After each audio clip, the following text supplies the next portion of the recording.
أعوذ بالله من الشيطان الرجيم بسم الله الرحمن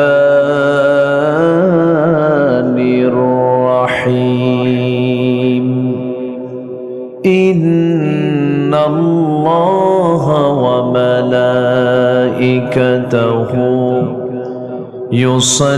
يصلون على النبي يا أيها الذين آمنوا صلوا عليه وسلموا تسليما প্রাণের অধিক বেশি যার দাম রাহমাতাল লিল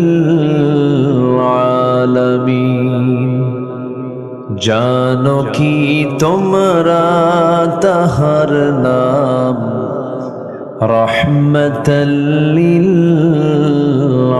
আলামিন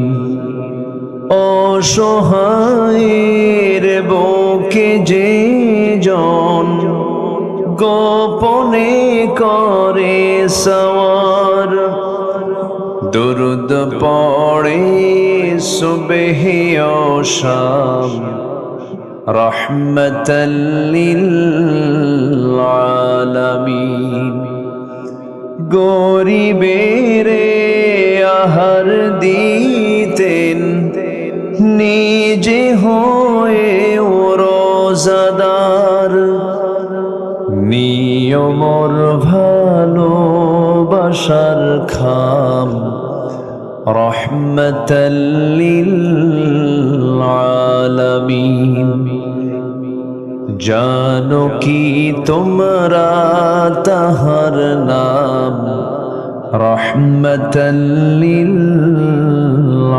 আলামিন সবাই বলি সাল্লাল্লাহু আলাইহি ওয়াসাল্লাম আমিনের শুকরিয়া যে মহান আল্লাহ সুবহানাহু ওয়া তাআলা আমাকে আপনাকে সারাদিনের সকল কাজকর্মের ইতি টেনে যখন আমরা ক্লান্ত শ্রান্ত দেহটাকে এই শীতের আরামের রাত্রিতে ক্লান্তি দূর করার জন্য ধীরে ধীরে বিছানার দিকে চলে যাব ঠিক সেই মুহূর্তে আমরা বসে আছি আল্লাহুম্মা ইন্নী আসআলুকা আল হুদা ওয়াত তুকা ওয়াল আফাফা ওয়াল গিনা সবাই বলি আল্লাহুম্মা আইন্নি আলা যিকরিকা ওয়া শুকরিকা ওয়া হুসনি ইবাদাতিকা আমরা আল্লাহ তাআলার শুকর আদায় করে নিলাম। সম্মানিত হাজিরিন, আমি এসেছি অনেক আগে, এতক্ষণ মাহফিল শেষ হয়ে যাওয়ার কথা, অনেক আগে আসছি। বাগমারার পাশে তো, বাগমারায় এরকম রেকর্ডও আছে, আমাকে রাত ৩টে উঠাইছে। এটা এদিকের একটা ট্র্যাডিশন থাকে। একটু বেশি রাত হলো, শেষ হতে যদি একটু দেরি হয় কষ্ট হবে না তো? সবাই থাকতে রাজি আছেন তো ইনশাআল্লাহ? আল্লাহ কবুল করুন, জোরে বলি আমিন। সম্মানিত হাজিরিন, আজকে কিছুক্ষণ আগে দুটো ছেলের মাথায় আমরা পাগড়ি পরায় দিলাম। কেমন লেগেছে বলেন? কেমন লেগেছে? এটি কি ছোটখাটো কোনো পুরস্কার? ছোটখাটো কোনো পুরস্কার বলেন তো? অনেক বড় পুরস্কার। এর সমকক্ষ, এর সঙ্গে তুলনা চলে এমন কোন পুরস্কার পৃথিবীতে নাই। চিন্তা করা যায়? কোরআনের মতো এই 30 পারা কিতাব তাদের সিনার মধ্যে তোলা, এটা ছোটখাটো কোনো যোগ্যতা নয়। কিন্তু আমার দেশে একটা ক্রিকেটার, একটা ফুটবলার অথবা বিভিন্ন দুনিয়াবি ক্যারিয়ার অর্জন করলে তাদের পেছনে সরকার কোটি কোটি টাকা এক্সপেন্ড করলেও আমার দেশের হাফেজদের পিছনে সেই জাতীয় কোনো প্ল্যান চিন্তা 54 বছর দেখি নাই। দুঃখ নাজমুস সাকিব, জাকারিয়া, সালেহ আহমদ তাকরিম, আদেল, এই সমস্ত ছেলেগুলো গোটা পৃথিবীর হাফেজদেরকে হারিয়ে দিয়ে ফার্স্ট পুরস্কার নিয়ে এসেছে। সব আমার দেশের। আমার দেশ বহু সম্ভাবনাময়, কিন্তু ভালো কাজের মূল্যায়ন আমার দেশে একটু কম হয়। আসতে বলেন কেন? আসতে বলেন কেন? ভালো কাজের মূল্যায়ন খুব কম হয়। সম্মানিত ভাইয়েরা, আমরা ভালোর সঙ্গে থাকবো, জোরে বলি ইনশাআল্লাহ। ভালো মানুষ বেশি না কম? বেশি। ভালো মানুষ বেশি না কম? আচ্ছা, মন্দ মানুষ বেশি। জান্নাতে বেশি মানুষ যাবে না কম মানুষ যাবে? বলেন। কম মানুষ। আর বেশি মানুষ কোথায় যাবে? জাহান্নামে যাবে। এই জন্য সাইয়েদেনা ওমর ফারুক রাদিয়াল্লাহু তাআলা আনহু মাঝে মাঝে দোয়া করতেন, আয় রব্বুল আলামিন, তুমি আমাকে অল্প সংখ্যক লোকের কাতারে শামিল করে নিও।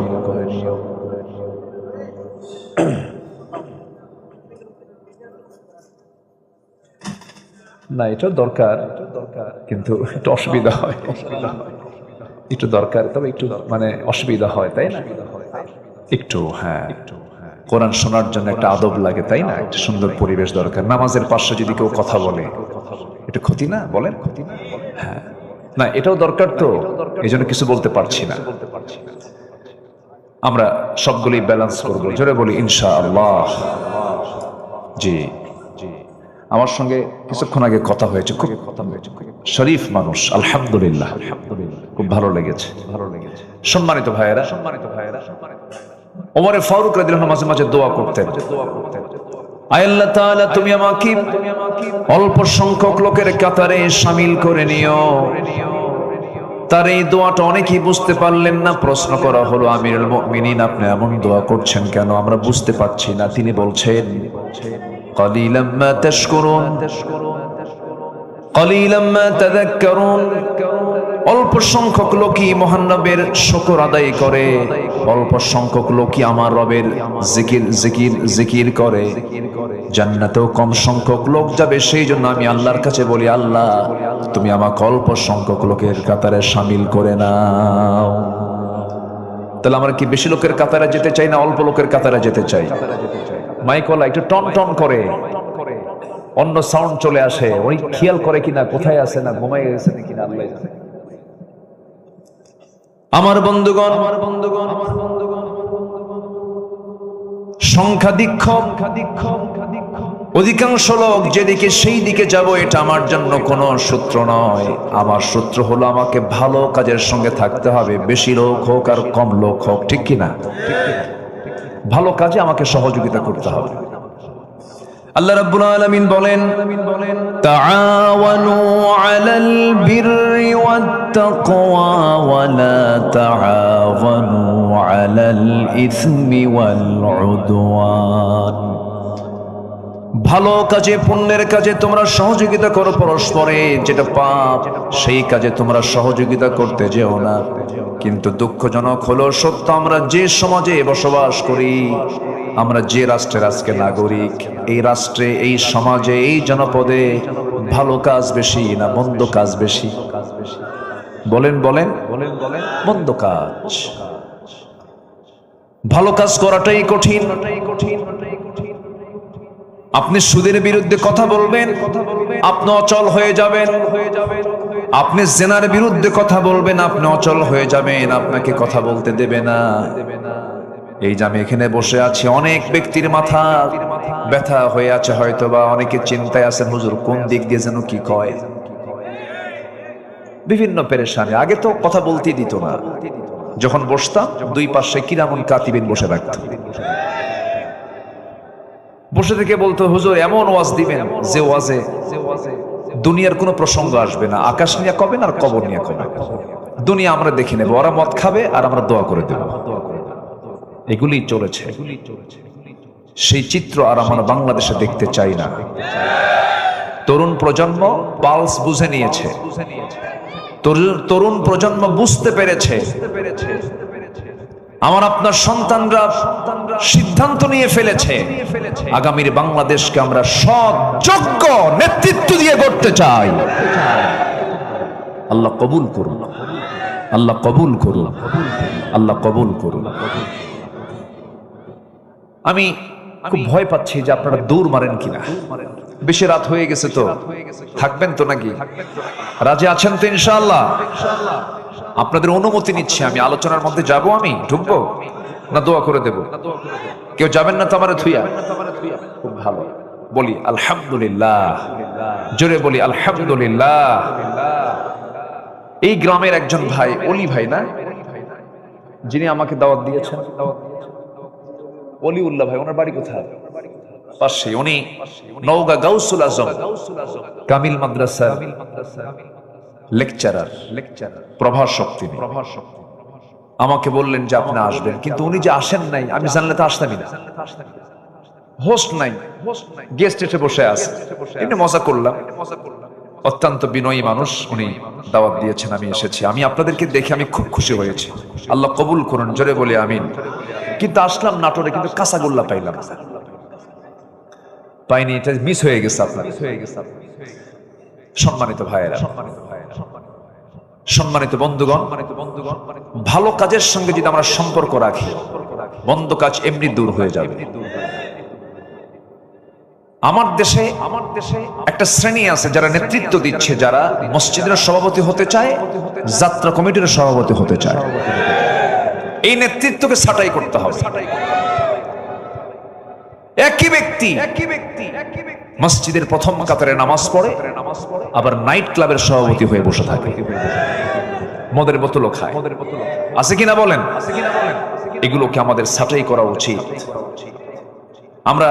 আমরা সৎ যোগ্য হয়ে নিজেকেও গড়ে তুলব, সমাজকেও গড়ে তুলব, এবং সমাজের যারা নেতৃত্ব দেবে তাদেরকেও আমরা ওরকম ধরনের মানুষই দেখতে চাই। এবং এই হুকুমটা কি আব্দুল্লাহ আল আমিনের না আল্লাহ? কার হুকুম বলেন? আল্লাহর হুকুম। ভালো কাজ যদি করে যায়, আল্লাহ পাক বলছেন আমি বান্দাকে 10টা পুরস্কার দেব।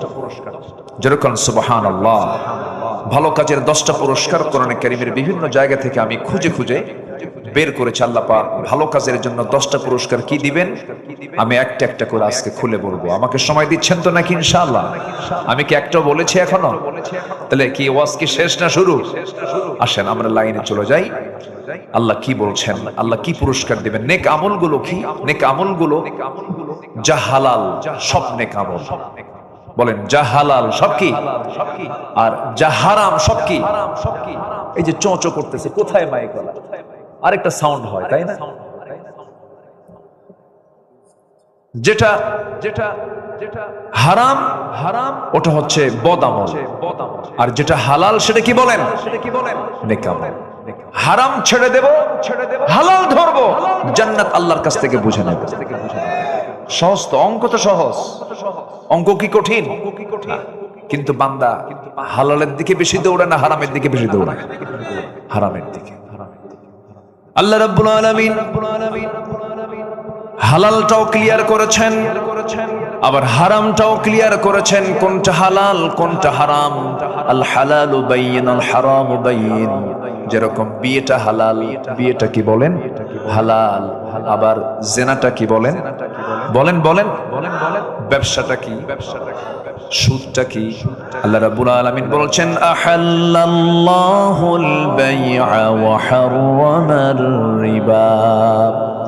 আমি আল্লাহ রাব্বুল আলামিন ব্যবসাকে হালাল করেছি আর সুদকে করে দিয়েছি হারাম। আল্লাহ পাক এটা ক্লিয়ার করে দিয়েছেন। কিন্তু বান্দা কয় ব্যবসা, সুদ তো ব্যবসার মতোই। দেখেন ও আবার উল্টা যুক্তি দেয়, সুদ তো ব্যবসার মতোই। কিন্তু সুদ কখনো ব্যবসার মতো হবে না, ব্যবসা কখনো সুদের মতো হবে না। সুদকে আল্লাহ রাব্বুল আলামিন এত জঘন্য হিসাবে বান্দার সামনে প্রেজেন্ট করেছেন। সুদের সর্বনিম্ন গুনাহ হলো নিজের মার সঙ্গে জিনা করা। যেরকম নাউযুবিল্লাহ। আমার ওয়াজে কিন্তু আজকে খুব একটা মজা পাবেন না, হালাল হারাম নিয়ে আলোচনা শুরু হচ্ছে তো কেউ উঠবেন না, যিনি উঠবেন ভাববো ওটাই সুদ খায়। একটু বসে থাকেন। আমরা জান্নাত পেতে চাইলে আমাদেরকে খারাপ কাজগুলো ছাড়তে হবে, আর নেক আমল করলে তার 10টা ফলাফল আল্লাহ দিয়ে দিবেন। জোরে বলেন সুবহানাল্লাহ। আমার বন্ধুগণ, একটু কান লাগাবেন, মনোযোগ দিয়ে শুনবেন। জিনাকে আল্লাহ রাব্বুল আলামিন হারাম করেছেন কেন? জিনা হলে পরে সমাজে সুস্থ না অসুস্থ? সমাজ অসুস্থ হয়ে পড়বে, মানুষ রোগী হয়ে যাবে। এই যে নতুন নতুন রোগের প্রাদুর্ভাব, কোভিড-19 চলে গেল, গোটা পৃথিবী অচল হয়ে থাকলো, এটার মূল কারণ হলো জিনা। মাঝখানে কোন এক শুক্রবারে ভূমিকম্প হয়ে গেছে সমাজে। জিনা বাড়লে পরে ভূমিকম্প বাড়ে। হয়েছে না? ভূমিকম্প হয়েছে না? কোন বেলা হয়েছে? রাত্রে বেলা না দিনের বেলা? দিনের বেলা। শুক্রবারে জুমার একটু আগ দিয়ে, জুমার একটু আগ দিয়ে হয়েছে। সেদিন ঢাকার যে চিত্র ছিল, ঢাকা নগরীর ধানমন্ডি, বাড়িধারা, গুলশান, জুএইচএস অভিজাত এলাকা, কোন হাইরাইজ বিল্ডিং এর কোন ফ্ল্যাটে কোনো মানুষ ছিল না। শুধু কয়েক সেকেন্ড একটা ঢেউ দিয়েছেন, একটা ধাক্কা মেরেছে, এক ধাক্কায় সব মারছে দৌড়। জুতো পায়ে না খালি পায়ে? আজ থেকে জুতো পায়ে না খালি পায়ে? গায়ে মনে হয় কাপড় চোপড় ছিল, শার্ট প্যান্ট, গেঞ্জি, বড় জোর একটা লুঙ্গি, মারছে দৌড়। সব ভিআইপি রাস্তায় দাঁড়ায় হয়ে গেছে ভিআইপি ফকির। ভিআইপি কি? ফকির। সব যে দৌড় মারলো কার ভয়ে? আল্লাহর ভয়ে। কি কয় এটা? আল্লাহর ভয়ে, মরার ভয়ে। মরার ভয়ে চলে গেছে। যদি আল্লাহর ভয়ে যদি ঘর থেকে বের হতো 10:30টায় ভূমিকম্পের সময় বের না হয়ে ফজরের সময়ে মসজিদে ভয় চলে যেত। আর মসজিদে যদি আল্লাহর ভয়ে নামতো, আল্লাহ পাক সকালবেলা গজব দিতেন না। ভূমিকম্প কখনো রহমত নয়, আল্লাহ পাকের সিগন্যাল এগুলো। আল্লাহ রাব্বুল আলামিন ভূমিকম্প কেন দিয়েছেন, কি জন্য দেন? এই ভূমিকম্প থেকে বাঁচার জন্য আল্লাহ রাব্বুল আলামিন পাহাড় দিয়েছেন। এই পাহাড়গুলো যদি না দিতেন তাহলে ভূমিকম্প হয়ে সমস্ত কিছু চৌচির হয়ে যেত, সবকিছু ওলটপালট হয়ে যেত। আল্লাহ রাব্বুল আলামিন পাহাড়গুলো কেন দিয়েছেন? ওয়ালকা ফিল আরদি রাওয়াসিয়া আন তামিদা বিকুম ওয়া আনহারা ওয়া সুবুলান লাআল্লাকুম তাহতাদুন। জোরে বলুন আল্লাহু আকবার। আল্লাহ রাব্বুল আলামিন জমিনে স্থাপন করেছেন শক্তিশালী পর্বতমালা, পাহাড়গুলো দিয়েছেন। এই পাহাড়গুলো আমার দেশে কোন বিভাগে সবচেয়ে বেশি বলেন? চট্টগ্রাম, সেকেন্ড হলো সিলেট, রাজশাহী অঞ্চল সমতল, রংপুর অঞ্চল সমতল, আবার রংপুরের শেষ মাথা যেখানে পঞ্চগড়টা আবার হিমালয়ের পাশে। যদি অন্য দেশ, কিন্তু পঞ্চগড়ের সঙ্গে পৃথিবীর সবচেয়ে বড় পর্বত হিমালয়। এই হিমালয় যত বড়, আল্লাহ রাব্বুল আলামিন আবার সমুদ্রের গভীরতা এত বেশি দিয়েছেন। গোটা হিমালয়কে যদি প্রশান্তের মাঝখানে দেওয়া হয়, অনায়াসে হিমালয় ডুবে নিঃশেষ হয়ে যাবে। সুবহানাল্লাহ বলবেন না? এই হিমালয় পাহাড়টা যত বড়, আমার দেশের বান্দরবান, রাঙ্গামাটি, খাগড়াছড়ি, ওইদিকে সিলেট, ত্রিপুরার অঞ্চলগুলো যে পাহাড়গুলো আছে আল্লাহ রাব্বুল আলামিন দিয়েছেন, যে পাহাড়গুলো আমরা দেখতে পাই, যতটুকু দেখতে পাই তার চাইতে 90 গুণ বেশি মহান রাব্বুল আলামিন প্রত্যেকটা পাহাড়ের নিচে তারা ফাউন্ডেশন দিয়েছেন। যেরকম সুবহানাল্লাহ। উপরে দেখি 10 ভাগ আর ভিতরে নিচে হলো 90 ভাগ। কেন দিয়েছেন? যেন ভূমিকম্পে যেন আন্দোলিত না হয়, ভূমিকম্পে যেন নড়াচড়া না করে। আল্লাহ রাব্বুল আলামিন এই জন্য এই পাহাড়গুলো দিয়েছেন। এই পাহাড়গুলো দিয়েছেন কে? পাহাড় কেটে সমান করে কে? আল্লাহ। আল্লাহ সমান করে, মানুষ কাটে। মানুষ কেটে সমান করে ফেলতেছে, বিল ঝিল সব মিশায় ফেলতেছে। আল্লাহ রাব্বুল আলামিন বলেন, যাহারাল ফাসাদু ফিল বাররি ওয়াল বাহরি বিমা কাসাবাত আইদিন নাস জমিনে যত ফাসাদ আমরা দেখতে পাই, বিপর্যয় দেখতে পাই, সব বান্দার হাতের কামাই। জেনা করবেন, সুদ খাবেন, বাদ্যযন্ত্রের প্রচার প্রসার ঘটাবেন, গজব নাজিল করবেন, চিল্লায় বলেন কে? এই জন্য সমাজ থেকে হারাম কাজগুলো যদি বন্ধ হয়ে যায়, জেনার কাজ যদি বন্ধ হয়ে যায়, আল্লাহ পাক জেনাকে হারাম করলেন, বিয়েকে হালাল করলেন। কেন? জেনা মানে হলো অনিয়ন্ত্রিত, আর বিয়ে হলো নিয়ন্ত্রিত। জেনা মানে হলো সমস্ত রোগ, সমস্ত অসুখ সৃষ্টি হওয়া, আর বিয়েটা হলো রহমত। জোরে কোন সুবহানাল্লাহ। আমার দেশে এখন জেনা বেশি না বিয়ে বেশি? বলেন না, একটু বলেন, বলেন। জেনা বেশি। বেশ্যাবৃত্তির লাইসেন্স পাওয়া যায়, চিন্তা করা যায়। 54 বছরে কি আইন পাশ হয়েছে? সুদের আইন পাশ হয়েছে। কি আইন পাশ হয়েছে? মদের আইন পাশ হয়েছে। কি আইন পাশ হয়েছে?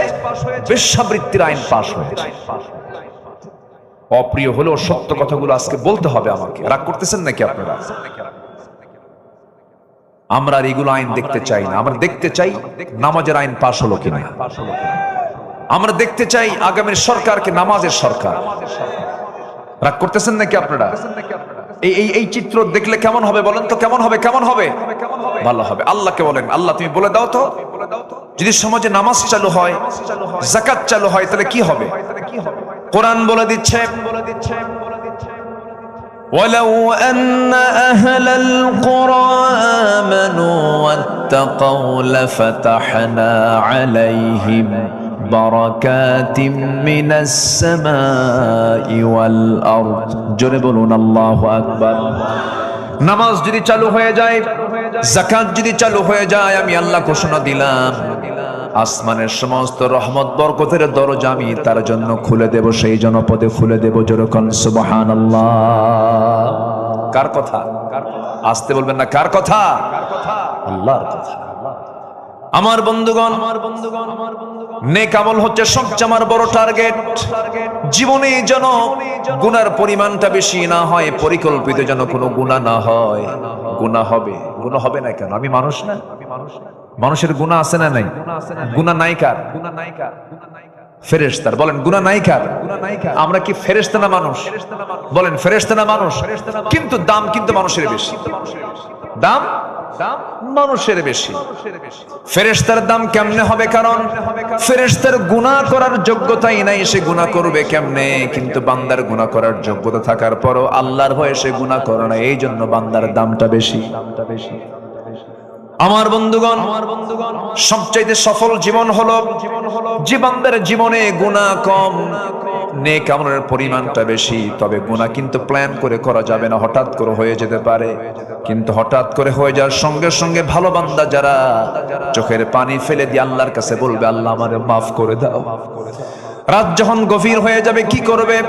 ওয়াল্লাযীনা ইয়াবীতুনা লিরাব্বিহিম সুজদান ওয়া কিয়ামা ওয়াল্লাযীনা ইয়াকুলুনা রাব্বানা ইসরিফ আন্না আযাব জাহান্নাম ইন্না আযাবাহা কানা গরামান إنها ساءت مستقرا ومقاما জোরে বলুন আল্লাহু আকবার। রাত যখন গভীর হয়ে যাবে, সব বান্দা ঘুমিয়ে পড়বে। আল্লাহর যারা খুব কাছের বান্দাগুলো তারা করে কি? তারা মনে করে আল্লাহ তোমার জন্য প্রথম আকাশে এসেছেন। কোন আকাশে?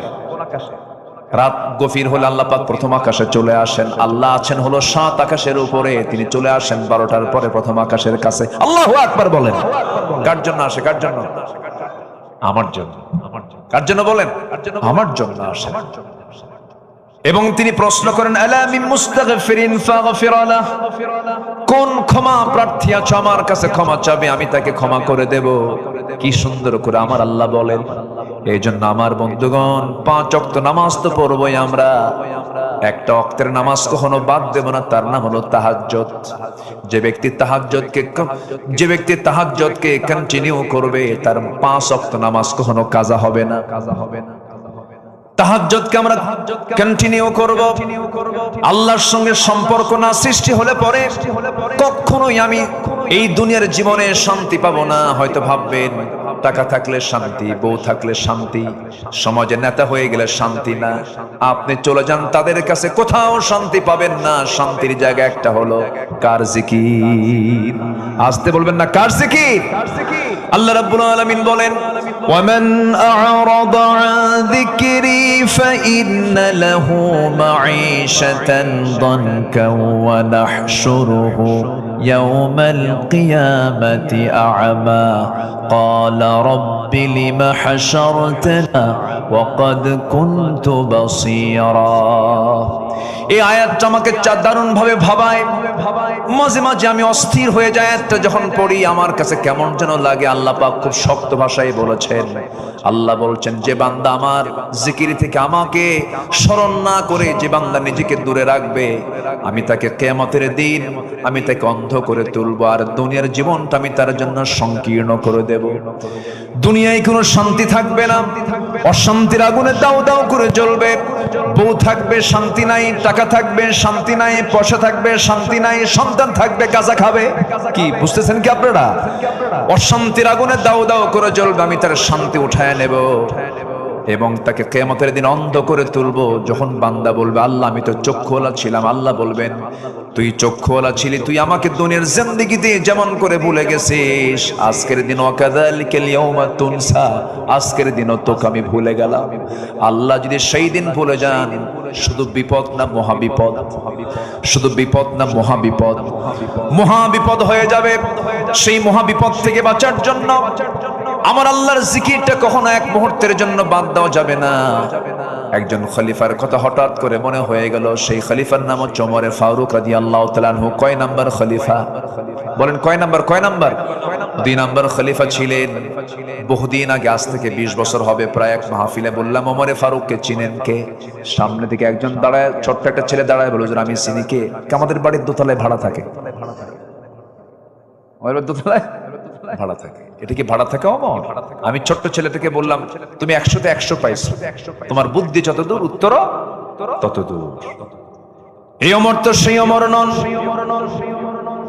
অর্ধ জাহানের খলিফা, যার ব্যাপারে মহাত্মা গান্ধী বলেছেন, ভারতের মহাত্মা গান্ধী পর্যন্ত বলতে বাধ্য হয়েছেন, অশান্ত পৃথিবীকে শান্ত করার জন্য মুসলমানদের মতো একজন অমর দরকার পৃথিবীতে। আল্লাহু আকবার। আর সেই মুসলমান আজকে Mao Tse-tung, Karl Marx, Lenin, secularism, ন্যাশনালিজমকে কেমন করে গ্রহণ করে? মুসলমান কখনো মানব রচিত আইনকে বিশ্বাস করতে পারে না। আমরা ইসলামকে প্রতিষ্ঠা করতে চাই, কোন ব্যক্তির দলকে আমরা প্রতিষ্ঠা করতে চাই না। আমরা ব্যক্তি পূজা করতে আসিনি দুনিয়াতে, আমরা আল্লাহর ইবাদত করতে এসেছি। আমরা 16 বছর শুধু ব্যক্তি পূজাই হয়েছে। পার্লামেন্টে দাঁড়ায় শুধু 10 মিনিট ধরে আমি স্মরণ করছি কুতকুতানি জুলকারনাইন কাউজারি। স্মরণ করব আকে কাকে? স্মরণ করব কারে কারে? আল্লাহ। আল্লাহ ছাড়া আমার কেউ আছে? আল্লাহ ছাড়া কেউ আমার আছে? পৃথিবীর সব স্মরণ মাইনাস হয়ে যাবে। ছেলে আমার আপন না, মেয়ে আমার আপন না, বাপ মা ভাই বোন যা কিছু দেখছি সব এগুলো প্রতারণা। একদিন মরে যাব, সব আমাকে ভুলে যাবে, আমিও সবাইকে ভুলে যাব। পৃথিবীর সব কিছু ভুল, পৃথিবীর সব কিছু মুছে যাবে, কিন্তু যিনি আমাকে কখনো ভুলবেন না, ভুলতে পারেন না, তিনি কখনো আমাকে ছাড়বেনও না, তিনি আমার। চিল্লায় বলুন কে? আমাকে বেশি সবচেয়ে ভালোবাসেন কে? চোখ চালায় দেন কে? কান চালান কে? মুখ চালান কে? হাতটা চালান কে? পাটা চালান কে? এই বডির মধ্যে যে রক্তগুলো আছে, রক্তগুলো সুন্দর করে ছাকায় দেন কিডনি দিয়া, তিনি আমার কে? মালয়েশিয়া সফর ছিল, এক বন্ধু আমার নাম মমিন নাম, সালাম দিলাম, বন্ধু কেমন আছো? হাতটা ধরেই দেখি কবজির এখানে একটা মেশিন লাগানো।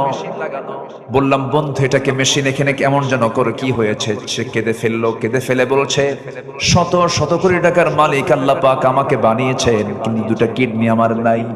আমি আল্লাহকে বলি, আল্লাহ সব সম্পদ তুমি আমার থেকে নিয়ে নাও, কিডনি 2টা ভালো করে দাও। সপ্তাহে তাকে 4 দিন হসপিটালে যেতে হয়, কিডনি ডায়ালিসিস করার জন্য যেতে হয়, ডায়ালিসিস মেশিনে নিতে হয়। রক্তগুলো ডায়ালিসিস না করলে সে মরে যাবে। যা কিডনি করে তা দুনিয়ার মেশিন দিয়ে করতে হয়। দুনিয়ার মেশিন, ডায়ালিসিস মেশিনটার ওজন হলো 100 কেজি, আর আল্লাহ রাব্বুল আলামিন তার চেয়ে উন্নত মানের মেশিন দিয়েছেন আমাদের দেহের মধ্যে। দুইটা, একটা দিলেও চলবে, দুটো কিডনি দিয়েছেন। দুটো কিডনির ওজন হলো মাত্র 200-400 গ্রাম, আর ডায়ালিসিস মেশিনের ওজন হলো 100 কেজি। আল্লাহ পাক 200 গ্রামে যা দিয়েছেন, আর বান্দার 100 কেজিতেও তাও নাই। জোরে কোন সুবহানাল্লাহ। যদি এমনটা হয়ে যেত, যদি এমনটা হতো, আল্লাহ আমাকে দুনিয়া থেকে পাঠায়া দিলেন, যা তুই দুনিয়াতে যা, এরপর আকাশ থেকে 100 কেজি দুইটা কিডনি পাঠায়া দেব। ধানের বস্তা নেব না কিডনির বস্তা নেব? কত বেকায়দা হয়ে যেত। আল্লাহ বলছেন, বান্দারে এমন সুন্দর করে সৃষ্টি করেছি, তোর বডির মধ্যে সব প্ল্যান করে সুন্দর মতো ব্যালেন্স করে বানায় দিয়েছি। আল্লাযী খালাকাকা ফাসাওয়াকা ফাআদালাক। আল্লাহু আকবার। এই যে চোখ, এই যে কান, এই যে নাক, এই যে গলা, ইএনটি ডাক্তারের কাছে যান নাটোরে, একটা নাকের ডাক্তার, কানের ডাক্তারের কাছে গিয়ে বসেন। ডাক্তার যদি আপনাকে বোঝানো শুরু করে, পদ্মা, মেঘনা, যমুনা যত বড়, তার চাইতে বড় আল্লাহ পাক এই চোখ কান নাক বানায় দিয়েছেন। জোরে বলেন সুবহানাল্লাহ। এই চোখের মধ্যে আল্লাহ পাক শুকনা করেছেন না ভিজা করে দিয়েছেন?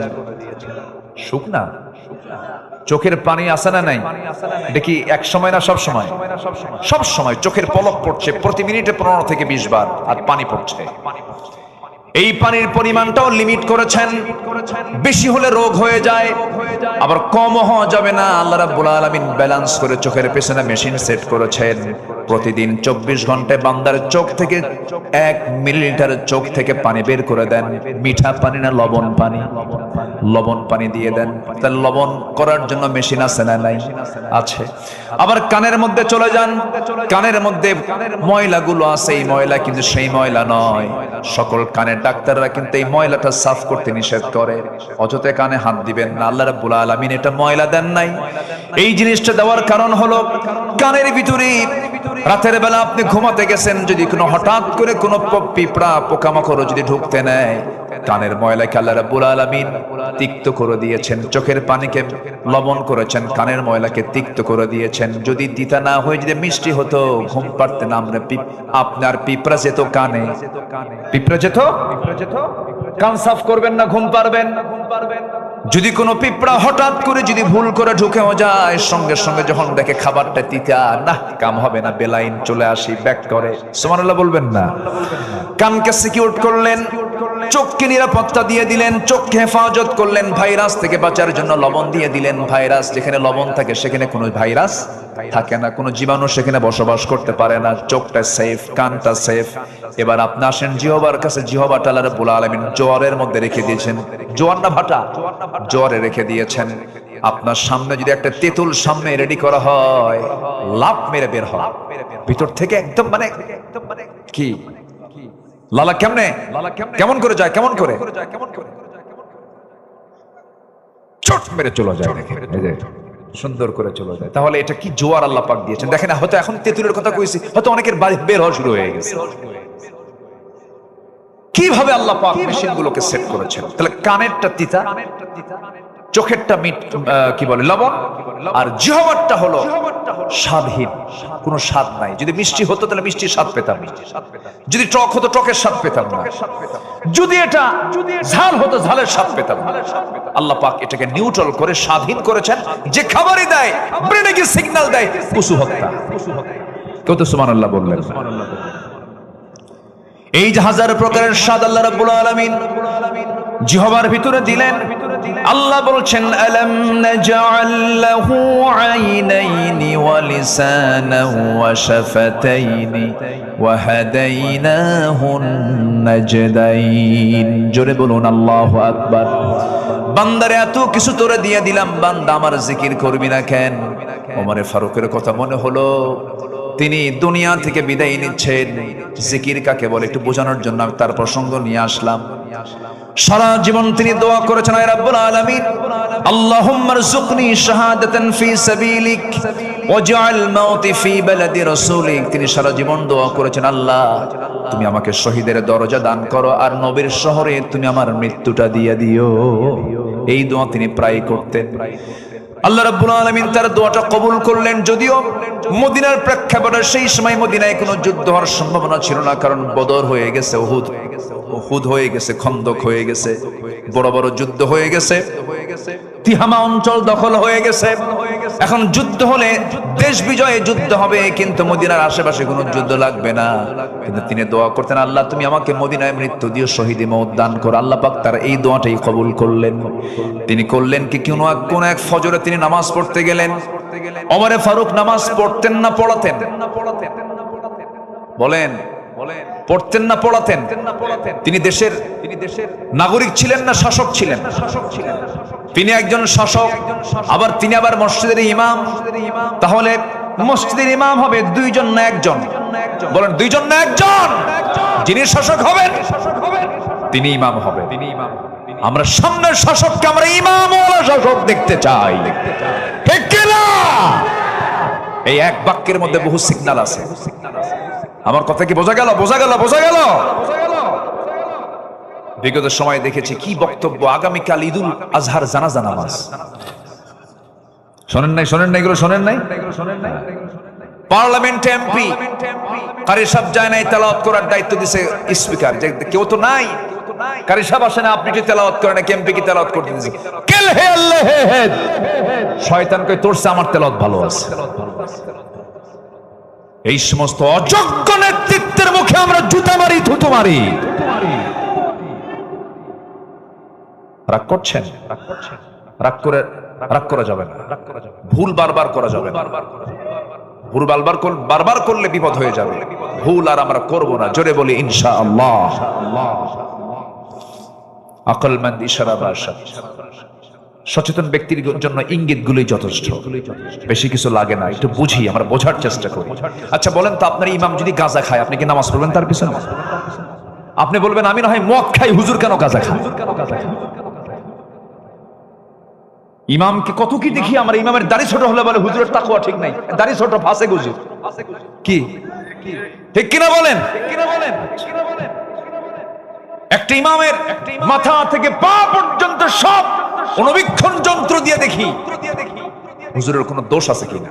তাহলে নামাজের ইমামকে যদি আমরা এতটুকু দেখি, সমাজের যারা নেতা হবে তাদেরকে দেখার দরকার আছে না নাই?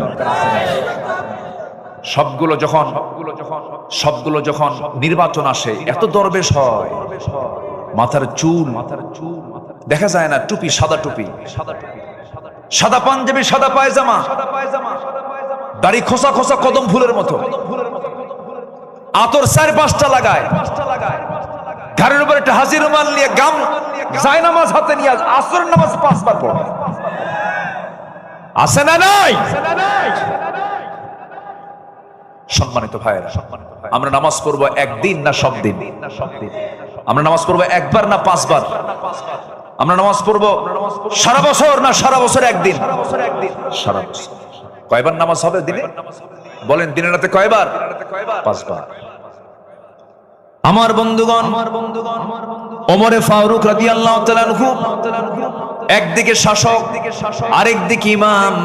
ফজরের নামাজের সময় হয়ে গেছে, তিনি নামাজ পড়াতে যাচ্ছেন। নামাজে দাঁড়িয়েছেন, মুসল্লায় তিনি দাঁড়িয়েছেন, নামাজ শুরু করে দিয়েছেন।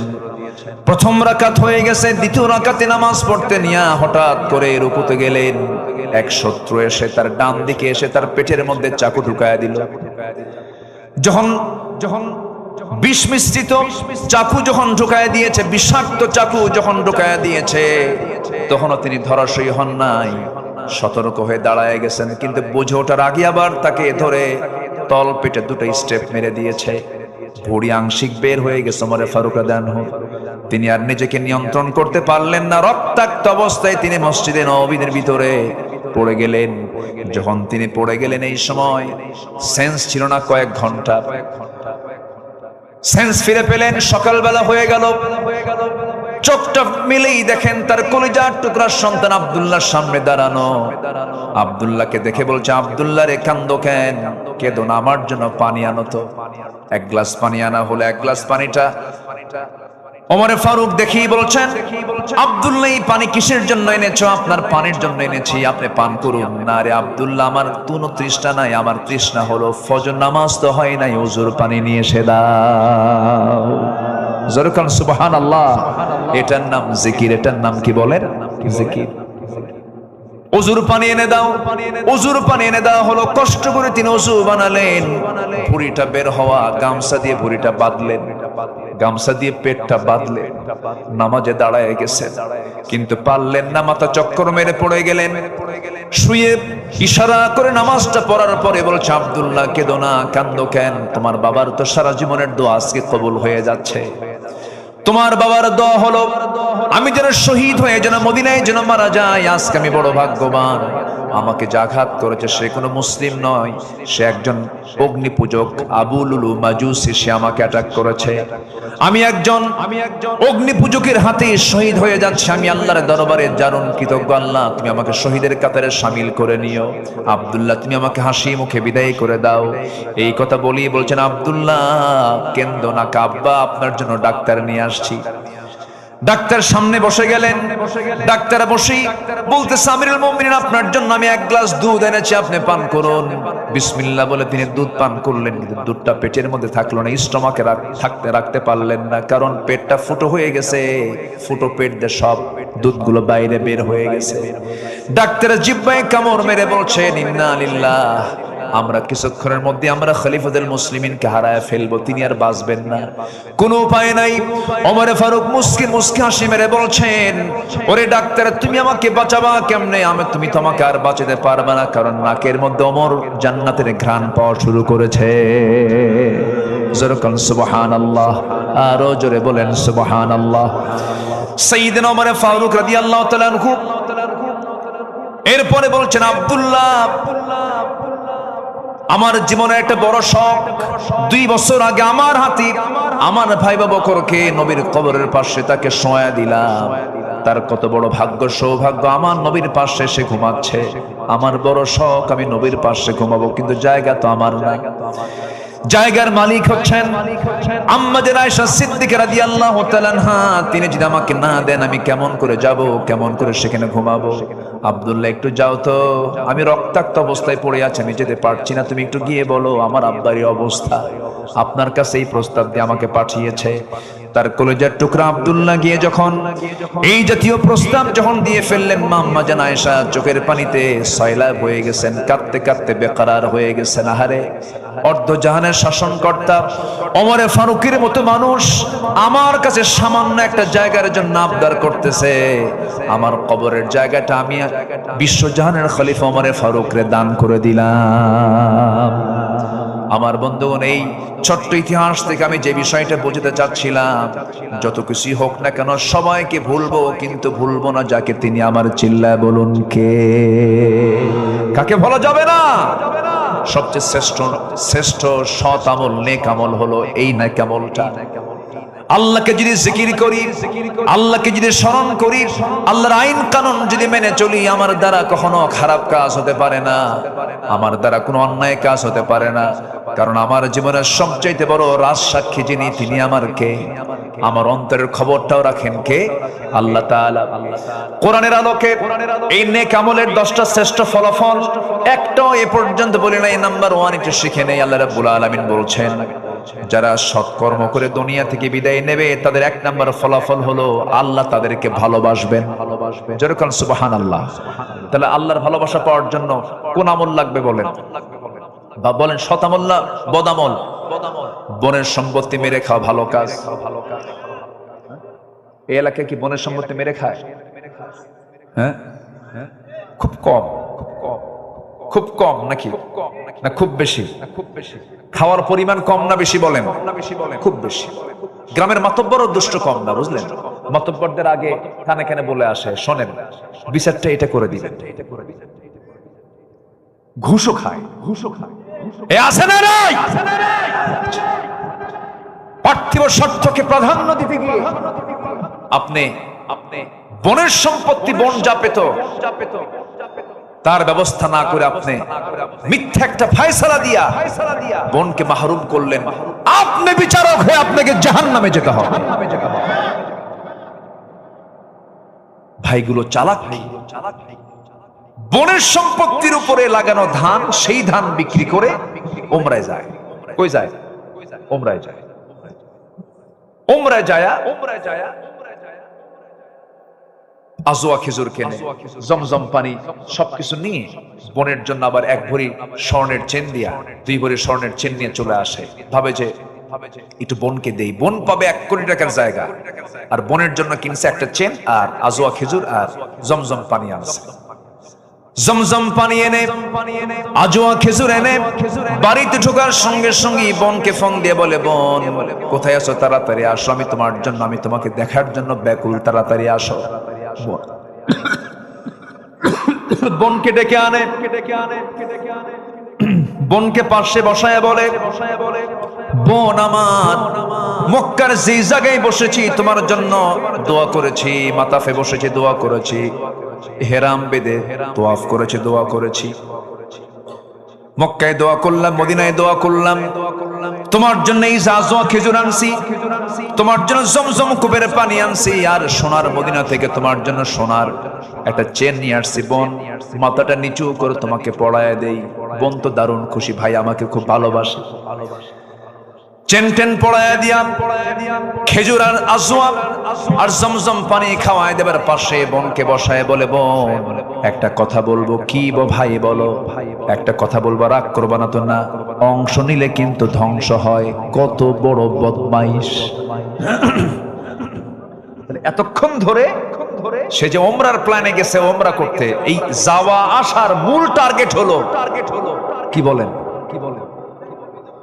বোনেক ফাঁকি দেওয়া। ওর হজ কবুল হবে, ওর হজ কবুল হবে, ওর ওমরা কবুল হবে। একটা বিষয় মাথায় রাখবেন, যত কিছুই হোক না কেন কারো হক যেন আমার দ্বারা নষ্ট না হয়। এটা সবচাইতে খারাপ আমল, এটা যেন না হয়। এমনকি আমার কথায় যেন কেউ কষ্ট না পায়, তাহলে আমি তার হক নষ্ট করলাম। এমনকি যার জন্য আমি গীবত করছি তার হক আমি নষ্ট করে ফেললাম। আল্লাহ পাক তাকে মাফ করবেন না? মাফ করবেন কখন? যখন আপনি ওই ব্যক্তির কাছে গিয়ে বলবেন, ভাই আমি অমুক দিন তোমার নামে গীবত করছিলাম, তুমি আমারে মাফ করে দিও, আল্লাহ আপনাকে মাফ করে দিও। যেরকম সুবহানাল্লাহ। এই জন্য হক সম্বলিত কোন অপরাধ নিজের জীবনে বাস্তবায়ন করা যাবে না। বাপ যেদিন মারা গেছে সেই দিনে উচিত বোনদেরকে ডাক দিয়ে বুঝায় দেওয়া, তোমরা তোমাদের অংশ নিয়ে চলে যাও। আমার এই ওয়াজের লাইনে অন্তত ভাইরা খুশি না হলো বোনরা দারুণ খুশি। হুজুর বাস্তব একটা কথা বলছে, আরো কিছু কোন ভাইরা কিছু বসে আছে নাকি? আচ্ছা, রাগ করলেন নাকি আপনারা? সুদের বিরুদ্ধে কথা বললাম, এটাও তো একটু ডিসফেভার হতে পারে। আবার বোনের সম্পদ বুঝা দিতে বললাম। নেকামল, তো আজকে আমার সাবজেক্ট হচ্ছে নেকামল। তো নেকামল করতে গেলে যেটা বদামল, এগুলো খুঁজে বের করার দরকার আছে না নাই? এই কথাগুলো শুধু আপনি শুনছেন না, এই কথাগুলো এখানে প্রায় অনেকগুলো চ্যানেল আসছে। এমনকি এখানে যতগুলো চ্যানেল আসছে, অনেক 2-4টে টেলিভিশনে এতগুলো চ্যানেলে এত প্রচার হবে না। এই অনুষ্ঠানটা, এই প্রোগ্রামটা হয়তো আগামী 3-4 দিনের মধ্যে কোটি কোটি মানুষের কাছে আমার এই আলোচনাগুলো চলে যাবে। সম্মানিত ভাইয়েরা, নেকামল আমার আপনার জন্য সবচাইতে বড় পুঁজি। এই পুঁজিটা আমরা অবশ্যই মরার আগে কামাই করব না মরার পরে? মরার আগে। আমার বন্ধুগণ, নেকামল করলে কি হবে? 1 নাম্বার, আমরা আল্লাহর ভালোবাসার প্রিয় পাত্র হয়ে যাব। মহান রব্বুল আলামিন সুন্দর করে বলছেন, ওয়া আনফিকু ফি সাবিলিল্লাহ ওয়া লা তুলকু বিআইদিকুম ইলাত তাহলুকা ওয়া আহসিনু ইন্নাল্লাহা ইউহিব্বুল মুহসিনিন। জোরে বলুন আল্লাহু আকবার। 2-1জন করে লোক উঠতেছেন আমাকে না বলে, হ্যাঁ আমি কি করব? দোয়া করে দেব নাকি? যাচ্ছেন কেন? রাত হয়ে গেছে বেশি, একটু বসেন। আমি সবার কাছে করজোরে মিনতি জানাই, একদম বিনীত সুরে আমি বলতে চাই, দয়া করে আর কেউ উঠবেন না। আপনি ওঠা মানে কি জানেন? মাহফিলের শৃঙ্খলা কি রক্ষা হলো না ভঙ্গ হলো? ভঙ্গ হয়ে গেল। এটা কিন্তু খেলাফ, আদবের খেলাফ। আমি যোগ্য কেউ না, আমি নিজেকে খুব আমি মনে করি আমি অযোগ্য, আমার সেই যোগ্যতা নাই, নগণ্য হলাম আমি আল্লাহ। কিন্তু আমাকে আপনারা চেয়ারে বসায় দিয়েছেন, তাহলে আমি এই মঞ্চে বসে আছি, আমি কথা বলছি। বলুন তো উচিত কার আগে ওঠা? আপনার আগে ওঠা না আমার আগে ওঠা? বলেন তো। আমার আগে উঠতে হবে। আমি যখন উঠবো তখন আপনি উঠবেন, এটা হচ্ছে আদব। এটা কি বলেন তো? আদব। শিক্ষক যদি রুমে ক্লাসেই থাকে আর ছাত্র যদি না বলে দৌড় মারে, এটা কি ভালো ছাত্রের অভ্যাস? বলেন তো এটা কি? একটু বসেন না, কত সময় কত দিকে চলে যায়। একটু বসি আমরা, কষ্ট পেলেন মনে হয় কথায়, একটু বসে আর আধা ঘন্টা না হয় 1 ঘন্টা, এই তো কত সময় এদিক সেদিক চলে যায়। এতগুলো কথা বলা লাগতো না যদি আগে ভাগে ওঠা যেত।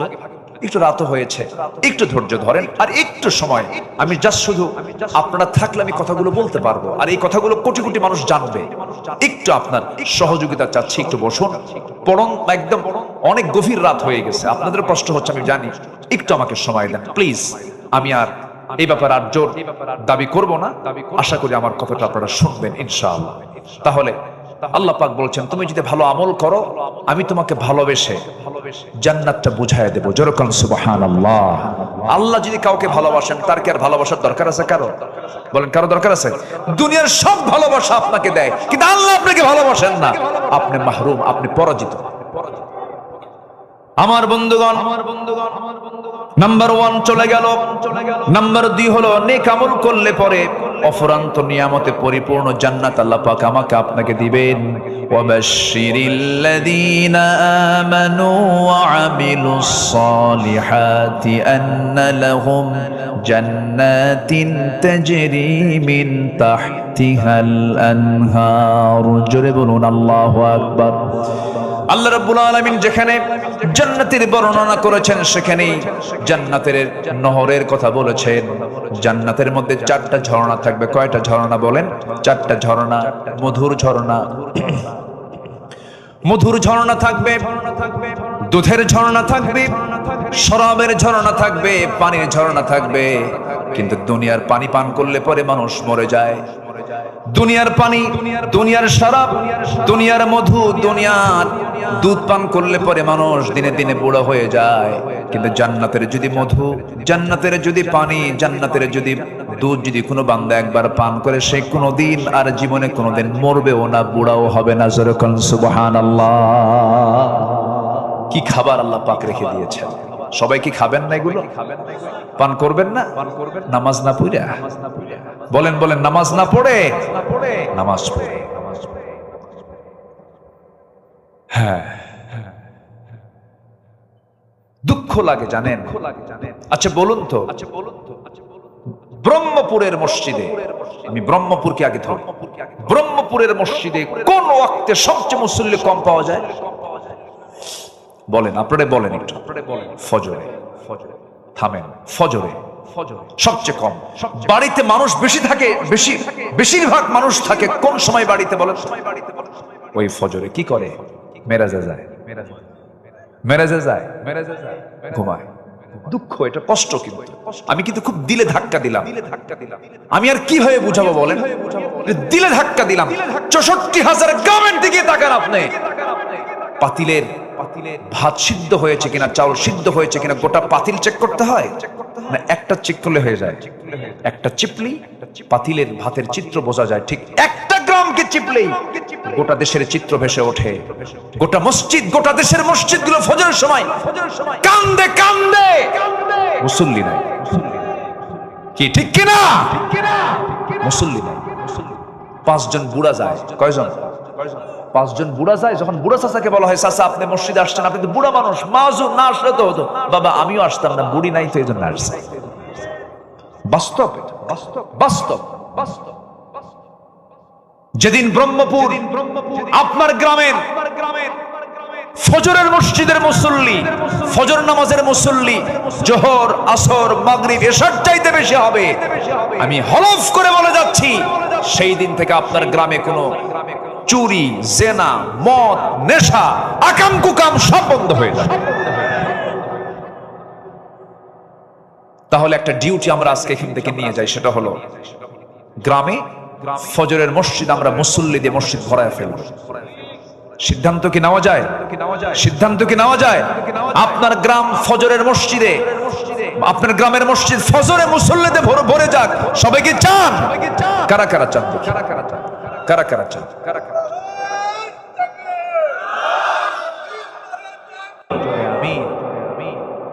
ভাইরে জান্নাতে যাওয়ার তো একটা পজিশনে আসতে হবে। জাহান্নামে যাওয়ার কারণ কি? কোরআনকে প্রশ্ন করুন, কোরআন বলো তো জাহান্নামে যাওয়ার কারণ কি? কোরআন এক নম্বরই বলছে ক্বালু লাম নাকু মিনাল মুসাল্লিন, যারা নামাজ পড়ে নাই তারা জাহান্নামে যাবে। এবং সবচাইতে বেশি শাস্তি কাকে দেওয়া হবে কোরআন বলো তো? আল্লাহ বলছেন ফাখালাফা মিন বা'দিহিম খালফুন আদাউস সালাহ, যে ব্যক্তি নামাজকে নষ্ট করবে আমি সবচাইতে বেশি শাস্তি আমি তাকে জাহান্নামের মধ্যে দেব। নামাজ কার হক? আসতে বলবেন না, কার হক? এই নামাজ। আজকে আমার দেশে মাত্র 5% মানুষ নামাজ পড়ে। এই 5% থাকতো না যদি নামাজ রাষ্ট্রীয় পর্যায়ে কায়েম হয়ে যেত, নামাজি হতো 95%। অতএব সেই নামাজ রাষ্ট্রীয় পর্যায়ে কায়েম হোক। সবাইকে চান চান কারা কারা? হাত উঁচু করে দেখান মুসলমান।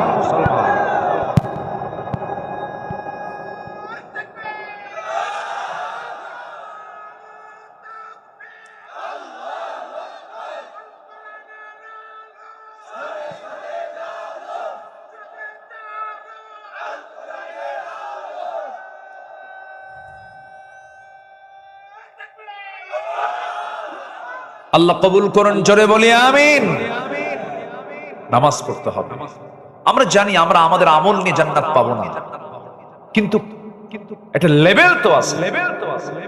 নামাজই পড়ে না বাবা, আল্লাহ তাকে মাফ করবে কেমনে বলে? বউটাকে নিয়ে গোটা দুনিয়া দেখায়, হোন্ডায় তোলে।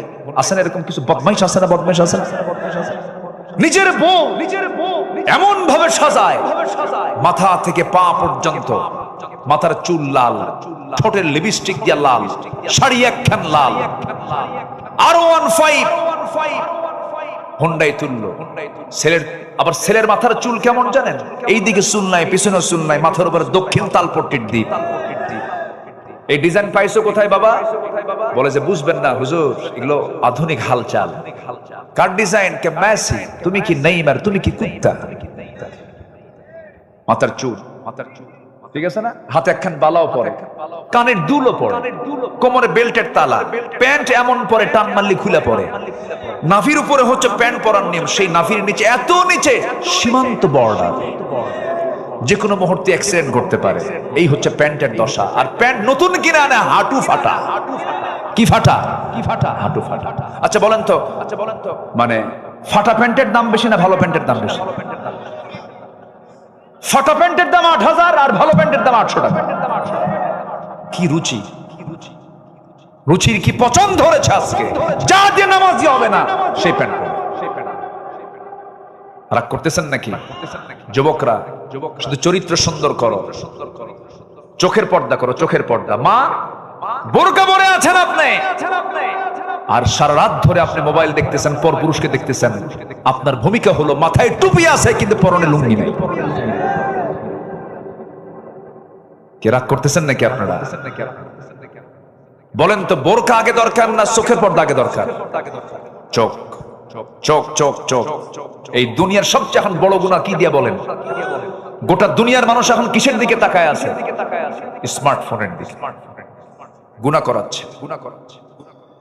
ফোন যদি আপনাকে চালায়, আপনার ফোন ব্যবহার করা হারাম। আপনি ফোনকে চালাবেন জায়েজ, কিন্তু ফোন আপনাকে চালায়, ওই ফোন ব্যবহার করার দরকারই নেই। কি আমার কথা কি একমত? আপনারা একমত? এই কথা কি বলার দরকার আছে? যুবকরা এগুলো করো না। তুমি লুকায় লুকায় কি করো? কেউ দেখে না। কে দেখেন? আল্লাহ দেখেন। তুমি ভাবতেছো আমি লুকায় লুকায় দেখতেছি। পর্নোগ্রাফিতে আসক্ত হইও না, তোমার ফ্রন্টাল সেলগুলো সব নষ্ট হয়ে যাবে, যৌবন ধ্বংস হয়ে যাবে। বাস্তবতার সঙ্গে এগুলোর কোনো মিল নাই, এগুলোর দিকে যাবা না। আমার বন্ধুগণ, ছোট্ট ছোট্ট বাচ্চাদের হাতে মোবাইল দিয়ে দেয় মা, গেমস গুলো দেখায়, খেলাগুলো দেখায় আর খাওয়ায়। এই ফোন কত ধ্বংস করে দিয়েছে পরিবার। কার বউ কে নিয়ে শুয়ে থাকে? কি ঠিক কিনা বলেন? লাইন ধরবো একটা, কার লাইন? আর মোবাইলের মধ্যে কত Line, Messenger, imo Line, WhatsApp, Viber, Instagram, Kurigram. কি ঠিক আছে না? সব লাইন বাদ, আল্লাহর লাইনকে ধরতে হবে। আকাম কুকাম করা যাবে না। বিয়ের প্রয়োজন হয়ে যাবে, জেনার কাছে যেও না, পিছন ধরে দরজা দিয়ে যাও না, লুকালুকি কোনো কিছু করতে যেও না। বিয়ের প্রয়োজন সুন্দর করে বলে ফেলো, বিয়ের প্রস্তাব দিয়ে দাও, আব্বাকে বলো আব্বা বিয়ে করাও। কিন্তু কিছু কিছু বেকুব বাপ আছে, নিজের ফায়দা না। এই এখানে জোরে কে কইলো? ওর বিয়ে করা দরকার, তার কি ঠিক না? বাপরা বোঝে না, মারা বোঝে না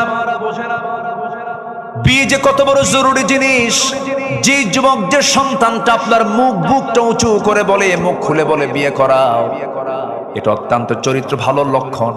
আর যে যুবক আছে কিন্তু বিয়ের কথা কয় না, ও তো বাইপাস মারে, ও তো আকাম কুকাম করে বেড়ায়। কি ঠিক আছে কিনা? যুবকরা সময় হলে বিয়ে করে ফেলবে। আব্বা আম্মাকে বলবা যে আল্লাহ চালাবে। কে চালাবেন? আল্লাহ চালাবেন, আল্লাহ চালাবেন। আল্লাহ চালান তো, আল্লাহ চালান না? আল্লাহ চালান না? বিয়ে করে কি খাওয়াবো? বউ তো হাতি। একজনেরটা দুজন ভাগ করে খাবেন, একজনেরটা দুজন ভাগ করে খাবেন। হাদিস আছে না নাই? হাদিস আছে না নাই? একটু মনোযোগ দিয়ে কথাগুলো শোনেন, রাখেন, একটু কান লাগাবেন। আমার নবীজি বিয়ের পক্ষে ছিলেন, বিয়েটাকে সহজ করেছেন রাসূল। আমার নবীজি বিয়েটাকে এত সহজ করে দিয়েছেন। কালো সাহাবী, কি সাহাবী বলেন? কালো সাহাবী। এই কালো সাহাবী নবীর কাছে এসে বলছেন, ইয়া রাসূলুল্লাহ, আমার কি বিয়ে হবে না? রাসূল বলেন, কেন? বহু মেয়ে দেখলাম, বিয়ে হয় না। রাসূল বলছেন, তোমার বিয়ের দায়িত্ব আমি নিলাম। হুজুর, কে? ইবনু ওহাবের মেয়ে আছে, চলে যাও, আমার প্রস্তাব দিয়ে দাও। রাসূল বললেন, সাহাবী বলছেন, না আমি একা যাব না, আমি এমনি যাব না, দলিল করে দেন। আমার নবীর কাছ থেকে একটা চিঠি লিখিত করে না হলো। এই চিঠিখানা নিয়ে মেয়ের বাবার কাছে গিয়ে বলছে, এ মেয়ের বাপ ইবনে ওহাব, এই চিঠিখানা পড়ো, তাড়াতাড়ি ব্যবস্থা করো। দেখছেন কি অবস্থা? মেয়ের বাবা চিঠিখানা পড়লেন, রাসূল চিঠি পাঠিয়েছেন, সম্মানজনক চিঠি। খুব খুশি হয়ে গেলেন। খুশি হয়ে এবার বলছেন, শোনো, আমার মেয়ের কাছে আগে প্রস্তাবটা দেব, আমার মেয়ে যদি পছন্দ করে হয়ে যাবে। এই কথা শুনে, এই কথা বলেই ভিতরে চলে গেছেন। মেয়েটা পাশে দেওয়াল ঘেঁষে ঘেঁষে সব কথা শুনে নিয়েছে। এবার বলছেন, মা, তোমার জন্য বিয়ের প্রস্তাব এসেছে, যদি পছন্দ হয় বিয়ে হয়ে যাবে। কিন্তু ছেলেটা কিন্তু কালো, মেয়েটা কাঁদতেছে। এবার বলছে, মা, তুমি যেহেতু কাঁদতেছো, বিয়ে দেব না। আব্বা বুঝতে ভুল করেছেন, নবী যাকে পছন্দ করেছেন সেই পুরুষটাই হবে আমার স্বামী। ওই মহিলাটা দারুণ সুন্দরী ছিলেন, কিন্তু কালো ছেলে রাসূল পাঠায়া দিয়েছেন, তিনি তাকেই পছন্দ করে ফেলেছেন। আজকের সমাজে কিছু মহিলা আছে, একটু সুন্দর চেহারা হলে পরে, স্বামী একটু কালো হলে পরে দামাক কম না বেশি? আজ থেকে দামাক কম না বেশি? একটু কিছু লাগলেই বলে যে তুমি আয়নায় চেহারা দেখো, আমার সঙ্গে তোমার যে বিয়ে হয়েছে তোমার 14 গোষ্ঠীর কপাল। আছে কিনা? আছে কিনা? আবার কিছু পুরুষ আছে, বউটা একটু কালো হয়ে গেছে, মনটা খারাপ, নতুন বিয়া করছে, 3 দিন মাত্র বয়স, ৪র্থতম দিনে বাচ্চার মতো কান্দে। কান্দিস কেন? সুমনের বউ দেখতে কত সুন্দর, আমার একটা বউ হলো। দেখেন, নজর গেছে সুমনের বউয়ের দিকে। আপনার বউ কখনো সুন্দর হবে না যদি আপনার নজর যদি অন্যদিকে যায়। আর আপনার নজর যদি আপনি ঠিক রাখেন, আপনার বউ হবে পৃথিবীর সবচাইতে সুন্দরী নারী। আমার মায়েরা খুব খুশি, ভালো করে রাখেন, ওদের নজর ঠিক নেই, নজর ঠিক। আমরা চোখটাকে ঠিক রাখবো। জোরে বলি ইনশাআল্লাহ, আর জোরে বলি ইনশাআল্লাহ। কষ্ট পাচ্ছেন মনে হয়? আমার নবীজির প্রিয় সাহাবী বাইরে দাঁড়ায় আছে। মীর বাপ এসে বলতেছে, এই সাদ, তোমার কপাল খুলে গেছে, আমার মেয়ে রাজি, আমিও রাজি। আবু সাদ সালমি বলছেন, আমিও তো রাজি। নবীর কাছে গিয়ে বলছে, হুজুর, আজকে সফল, সব কিছু ওকে, বিয়েটা পড়ায় দেন। কে টাকা আছে? না তো। টাকা না থাকলে বিয়ে করবা কেমনে? হুজুর, টাকার দায়িত্ব দিলে আমার বিয়েই হবে না। অতএব সব যখন আপনি খুলেন, টাকাটা আপনি দেন, বিয়ে আমি করি। যেরকম সুবহানাল্লাহ। চিন্তা করে দেখেন, রাসূল বিয়েটাকে কত ইজি করে দিয়েছে। নিজের মেয়ে ফাতিমা, বিশ্বনবী রাষ্ট্রনায়ক মুহাম্মদ সাল্লাল্লাহু আলাইহি ওয়াসাল্লাম তার নিজের মেয়েকে বিয়ে দিচ্ছেন। একটা জামাই ছিল ধনী, কে বলেন তো? যেটা ধনী জামাই ওসমান, এটা এমন ধনী, একদিন রাসূলের কাছে এসে বলতেছে, হুজুর আমার আর ভাল লাগে না, কেন? আপনি দোয়া করেন তো আমার সম্পদ যেন কমে যায়। আচ্ছা, কোন ধনী কি এরকম কয়? বলেন তো, দুনিয়ার কোন ধনী এরকম কয়? উনি বলতেছে যে হুজুর আপনি একটু দোয়া করেন আমার সম্পদ যেন কমে। রাসূল বলছেন, কেন? আমি এত হিসাব আর নিতে পারতেছি না। রাসূল বলেন, তুমি খাও কেমনে বলো তো, তোমার খাওয়ার স্টাইলটা বলো তো। সাইয়েদনা ওসমান বললেন, ইয়া রাসূলুল্লাহ, আমার খাওয়ার সিস্টেম হলো আমি যদি উটের পিঠেও চড়ে থাকি, উটের পিঠটা কিন্তু অনেক উঁচা, সে উটের পিঠে যদি খাইতে বসে আমি উটের উপর থেকে খাইতে নিয়ে যদি আমার একটা দানাও পড়ে যায়, আমি উটটাকে বসাই, আবার আমি নিজে নেমে সেই দানাটা তুলে ধুয়ে নিয়ে আবার সেটাকে আমি আবার খাই। রাসূল বলছেন, তোমার জন্য দোয়া করে কোনো কাম হবে না, তোমার সম্পদ আরো হবে। জোরখান সুবহানাল্লাহ। মেয়েকে একটা দিয়েছেন, ধনীর সাথে হয়ে গেছে, সবচেয়ে কাছের মেয়ে, সবচেয়ে অত্যন্ত আদরের দুলালি ফাতিমার জন্য বিয়ের প্রস্তাব আসলো। মদিনার ধনাঢ্য সাহাবীরা প্রস্তাব দিচ্ছেন, রাসূল নট এলাও, হবে না, যাও। সবার প্রস্তাব তিনি আউট করে দিলেন। এবার যার ঘর নাই, বাড়ি নাই, টাকা নাই, পয়সা নাই, নবীর কাছে এসে সামনে আস্তে করে বসে আছেন। রাসূল বলছেন, আলী বসে বসে কি চিন্তা করো, কিছু বলবা নাকি? হুজুর কি বলবো, লজ্জা লাগে। তুমি কি বিয়া করবা নাকি? দিলে করব। যখন সুবহানাল্লাহ, দিলে করব। তোমার কি কিছু আছে নাকি? যা আছে আমার হাতের সাথে। কোথায়? এই যে তরবারি, এই যে ঢাল, আর কিচ্ছু নাই ইয়া রাসূলুল্লাহ। আমার নবীজি বলছেন, তরবারি লাগবে যুদ্ধ করার জন্য, ঢাল ছাড়াও যুদ্ধ হয়, ঢালটা বেঁচে আসো। বিশ্ব নবী তার সবচেয়ে কাছের মেয়েকে বিয়ে দিচ্ছেন, ঢাল বিক্রি করার টাকা দিয়ে মোহরনার টাকা নির্ধারণ করবেন। ঢাল বিক্রি করতে গেছেন, ঢাল বিক্রি করতে গিয়ে কোনো কাস্টমার পান নাই, সামনে দাঁড়ায় আছেন সকালবেলা ওসমান রাদিয়াল্লাহু তাআলা আনহু। আলী তুমি কেন আসছো? ঢাল বিক্রি করব। কেন? বিয়া কার সাথে? আপনার শালীর সাথে। সুবহানাল্লাহ বলবেন। খুব খুশি হলেন, দাও। ঢালটা নিলেন, টাকাটা দিলেন। কিছুক্ষণ পর কিছু দূর যেতে না যেতেই বলছেন, আলী এইদিকে আসো, যোদ্ধার হাতে কি ঢাল না থাকলে মানায় নাকি? ঢালটা তোমাকে দিলাম আর টাকাও তোমাকে আমি দান করে দিলাম, যাও। চলে গেছেন, নবীর কাছে গিয়ে দাঁড়ায় আছেন, ঢালটা হাতে আছে। রাসূল বলছেন, আলী মনে হয় ঢালটা বিক্রি হয় নাই। হুজুর ঢাল তো বিক্রি হয়েছে। তাহলে ঢাল হাতে কেন? হুজুর আমাকে ঢালটা উপহার দিয়েছে, আবার টাকাও পাইছে, ঢালও পাইছে। কে? ওসমান। লোক আর খুঁজে পাও নাই। যখন সুবহানাল্লাহ, বিক্রিটা অন্য কারো কাছে করো, আমি জামাইকে বলতে পারলাম না, তার আগে তুমি ঢোল পিটায় আসলা। আল্লাহু আকবার। রাসূল কত সহজ করে দিয়েছেন। একটা অনম্বরপূর্ণ বিয়ে, কোনো খরচ নাই, কিচ্ছু নাই। আর আজকের সমাজে বিশাল বড় বিয়ে, প্রতিবেশী গরিব দাওয়াত পায় না। আছে না নাই? ওগুলো জানোয়ার, ওগুলো জানোয়ার, ওগুলো। আজকে আমি ভালো কাজ কি এগুলো বুঝাচ্ছি, এই জন্য এগুলো কথাগুলো আসতেছে।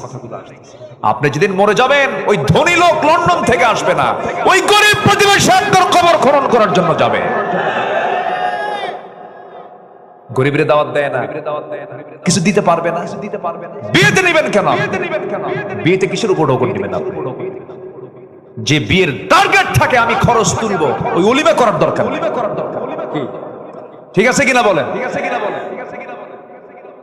হিসাব করে, খরচ কত উঠবে, কত দেখছেন? আছে কিনা? আছে কিনা? আছে কিনা? আছে কিনা? উচিত কি জানেন? বিয়ের অনুষ্ঠান যারা করবে, কার্ডে লেখা উচিত বিশেষ দ্রষ্টব্য। বিয়ের অনুষ্ঠানে আসবেন, ওলিমাতে আসবেন, বিশেষ দ্রষ্টব্য, কিচ্ছু বড় নিয়ে আসবেন না। সব অনুষ্ঠান বন্ধ হয়ে যাবে। হ্যাঁ, কার মন খারাপ হবে? ও আচ্ছা আচ্ছা, না না, এটাই বরকত। এটা কি বলেন? এটা কি বলেন? বরকত। রাগ করতেছেন নাকি আপনারা? আলোচনা চালাই, কষ্ট হচ্ছে নাকি আপনাদের? ওমর কি বলে, আমার নবীজির সামনে আলী বলছেন, আলী বিয়ে হয়ে যাবে। ভিতরে গিয়ে বলছেন, মা আমি একটা ছেলে ঠিক করছি, তুমি কি পছন্দ করো? কাব্বা আপনার পছন্দে আমার পছন্দ। আল্লাহু আকবার বলে।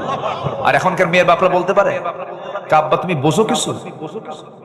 ছেলে কি করে? মুখে দাঁড়িয়ে আছে, বাবা শিক্ষিত, ভালো, পরহেজগার, নামাজ পড়ে। কাব্বা দাঁড়িয়ে আছে, ও তো চাচা। হিসাব ক্লিয়ার। কাকে পছন্দ মা বলো? কাব্য। ওই জায়গায় একটা ছেলে আছে, মাথার চুলগুলো খুব সুন্দর, কি সুন্দর, স্টাইলিস্ট, খুব ভালো।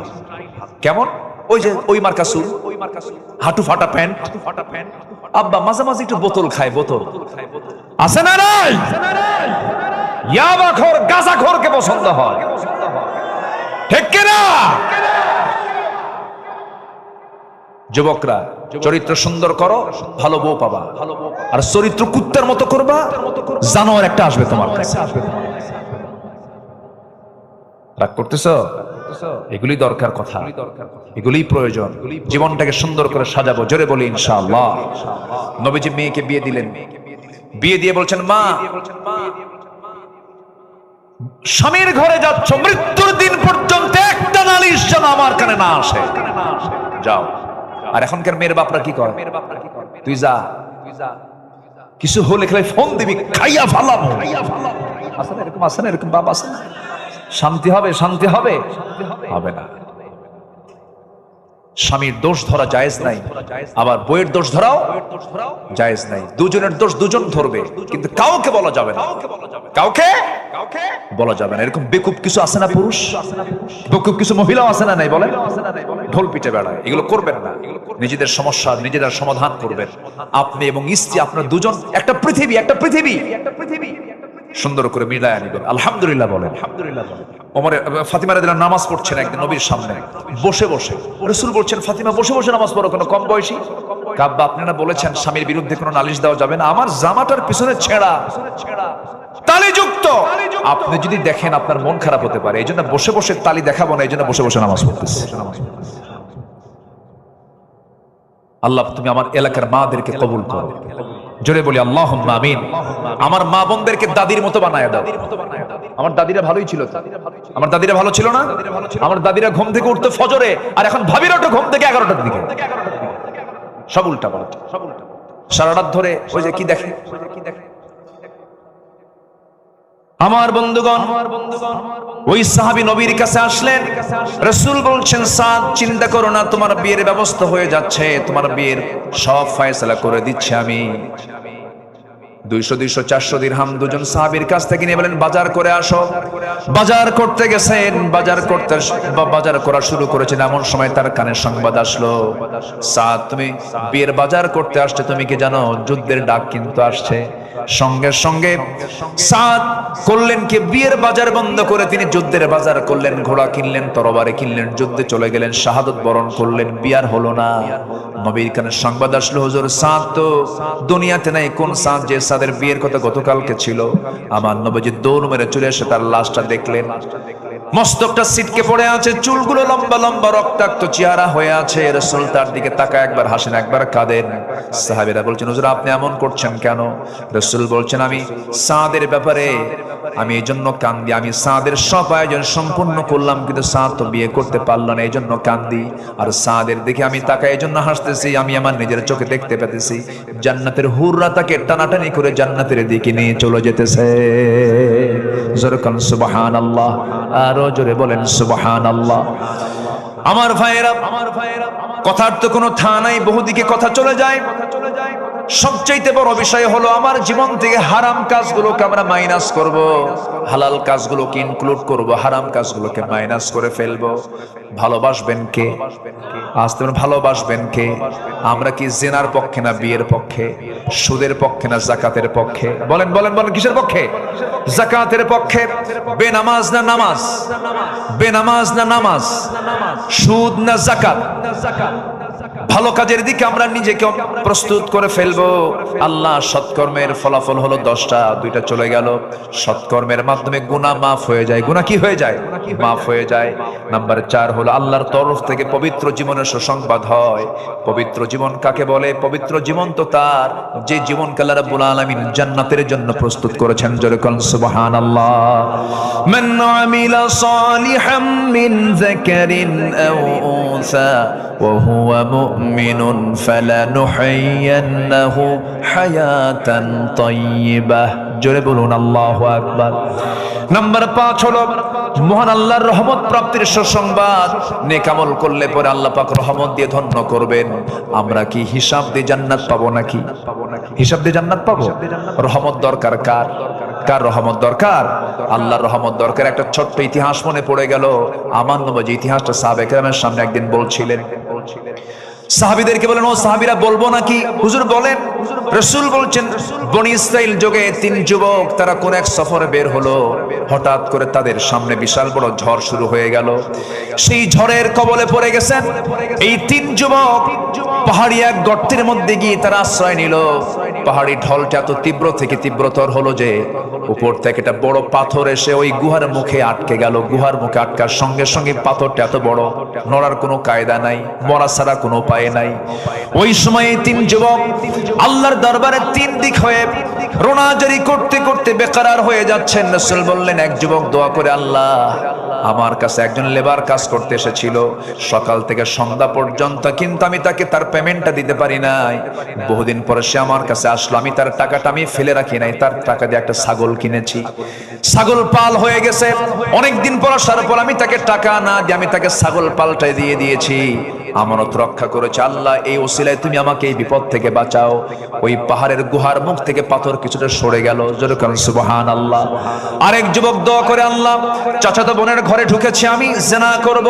চাচাতো বোন আমাকে প্রস্তাব দিয়েছে, আমি তার প্রস্তাবে সম্মতি দিয়েছি, কিন্তু হঠাৎ করে চাচাতো বোনের আমি যখন রুমে ঢুকে তার 2 উরুর মাঝখানে বসেছি, জিনা করব, এমন সময় বোনটা আমাকে স্মরণ করে দিল, ও ভাই, জিনার কাজে লিপ্ত হয়েও না, আল্লাহ কিন্তু দেখছেন। ওই মুহূর্ত থেকে চট করে আমি বের হয়ে আসছি, তোমার ভয় জিনার কাছে যাই না, আল্লাহ তুমি আমাকে মাফ করে দাও। পাহাড়ের মুখ থেকে পাথরটা আরেকটু সরে গেল।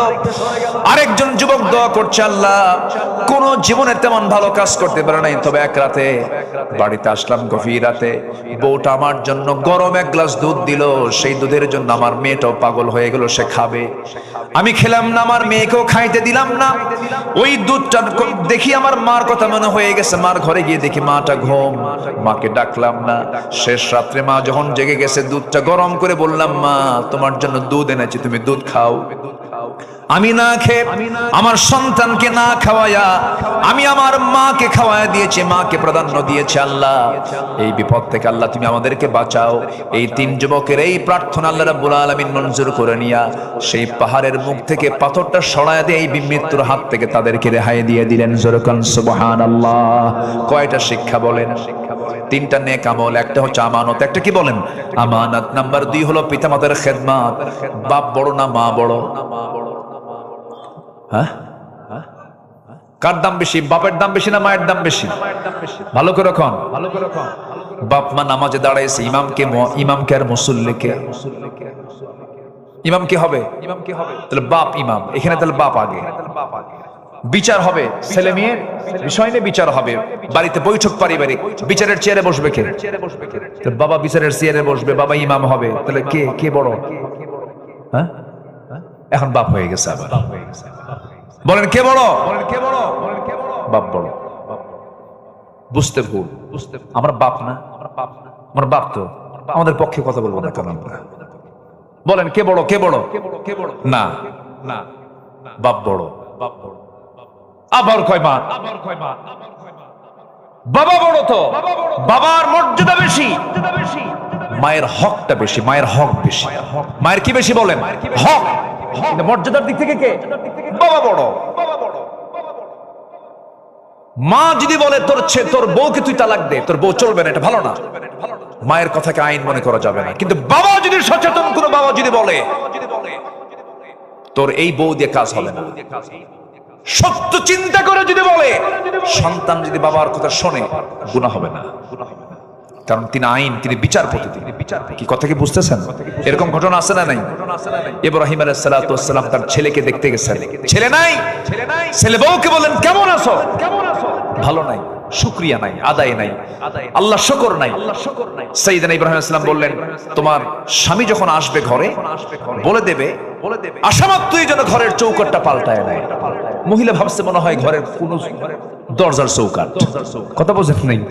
আসার সঙ্গে সঙ্গে বলছে, একজন বুড়া লোক আসছিল, কি বলে গেছে? চৌকাট পাল্টাতে। নবীদের তো নবুয়ত সুলভ কথা।